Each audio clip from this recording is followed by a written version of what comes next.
भारतीय प्रधानमंत्री नरेंद्र मोदी जापान पहुंच चुके हैं, जहां पर guard of honour PM Modi को दिया गया और जबरदस्त तरीके से स्वागत किया गया। खुद जापान के प्रधानमंत्री ने हिंदी में ट्वीट करके पीएम मोदी का वेलकम किया। वहीं इसके बाद जापान के फॉर्मर प्राइम मिनिस्टर से भी पीएम मोदी ने मुलाकात की और इस दौरान पीएम मोदी ने Bharat Japan joint economic forum को संबोधित किया है। पीएम मोदी ने कहा, भारत की विकास यात्रा में जापान हमेशा एक अहम पार्टनर रहा है। मेट्रो से लेकर मैन्युफैक्चरिंग तक, सेमीकंडक्टर से स्टार्टअप्स तक, हर क्षेत्र में हमारी साझेदारी आपसी विश्वास का प्रतीक बनी है।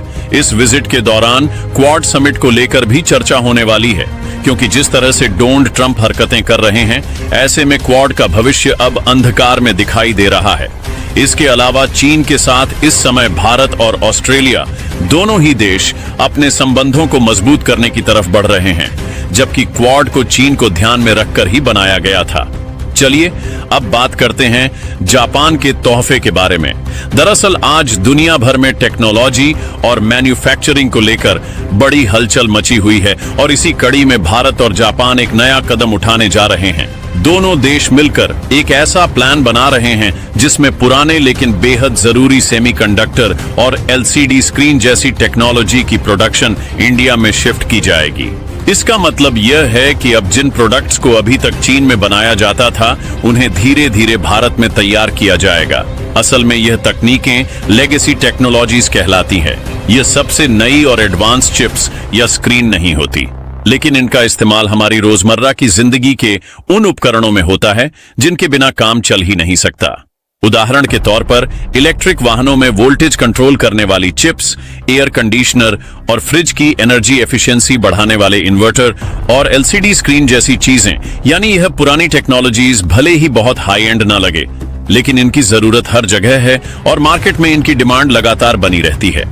भारत और जापान का यह संयुक्त plan Japan external trade organisation यानी जेट्रो और भारत के कॉन्फेडरेशन ऑफ इंडियन इंडस्ट्रीज ने मिलकर तैयार किया है। इसे प्रधानमंत्री नरेंद्र मोदी की जापान यात्रा के दौरान घोषित किया जाएगा, जहां इनकी मुलाकात जापानी प्रधानमंत्री सेगरू इशिबा से होगी। इस विजिट में दोनों नेता आर्थिक सुरक्षा से जुड़ी साझेदारी पर सहमति जताने वाले हैं।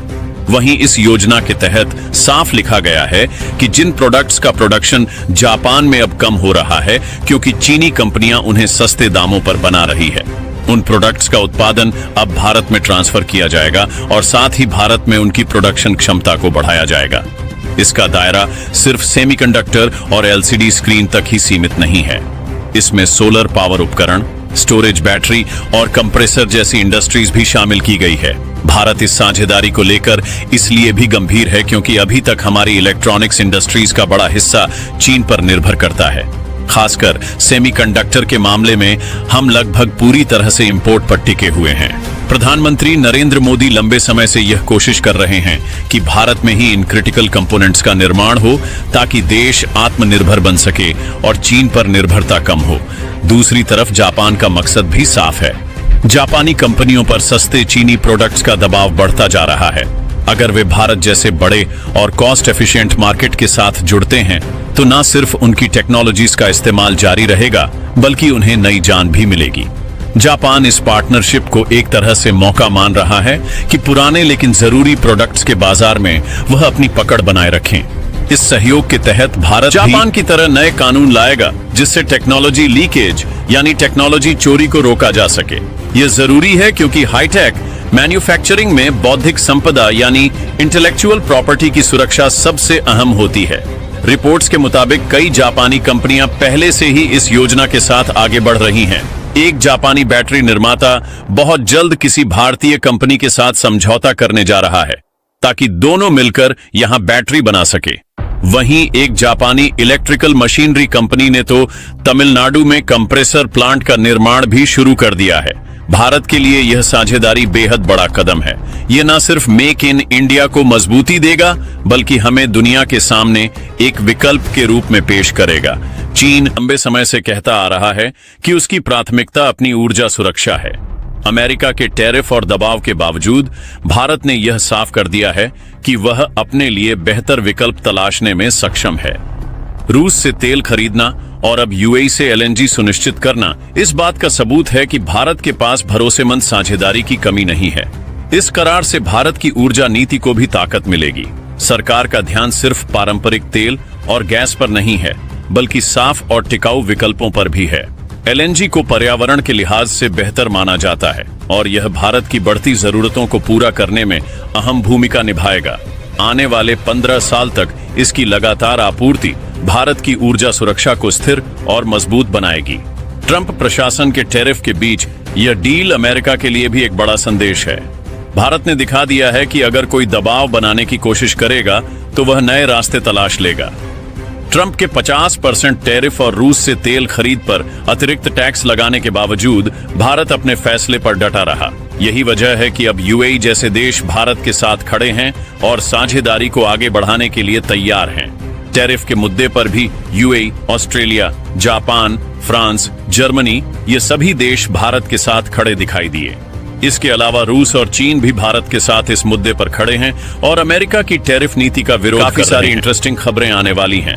पीएम मोदी जापान के बाद चीन के दौरे पर जा रहे हैं और वहां से काफी नई डेवलपमेंट आपको देखने को मिलेगी। और अब भारतीय प्रधानमंत्री नरेंद्र मोदी जापान पहुंच चुके हैं और एक जबरदस्त तोहफा जापान की तरफ से भारत को दिया गया है, जिस टेक्नोलॉजी का बादशाह जापान है।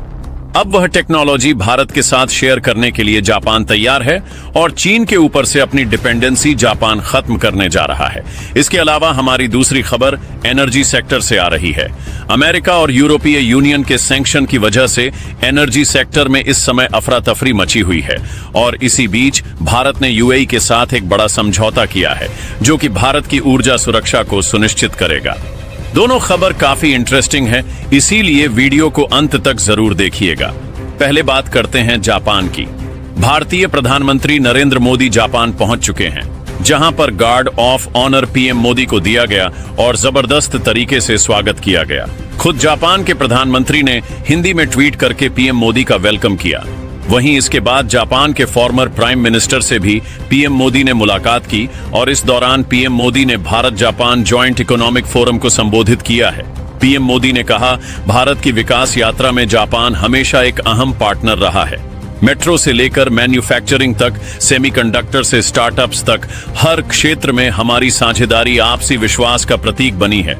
इस विजिट के दौरान क्वाड समिट को लेकर भी चर्चा होने वाली है, क्योंकि जिस तरह से डोनाल्ड ट्रंप हरकतें कर रहे हैं, ऐसे में क्वाड का भविष्य अब अंधकार में दिखाई दे रहा है।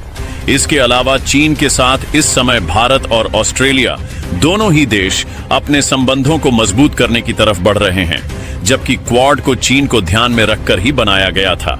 चलिए अब बात करते हैं जापान के तोहफे के बारे में। दरअसल आज दुनिया भर में टेक्नोलॉजी और मैन्युफैक्चरिंग को लेकर बड़ी हलचल मची हुई है और इसी कड़ी में भारत और जापान एक नया कदम उठाने जा रहे हैं।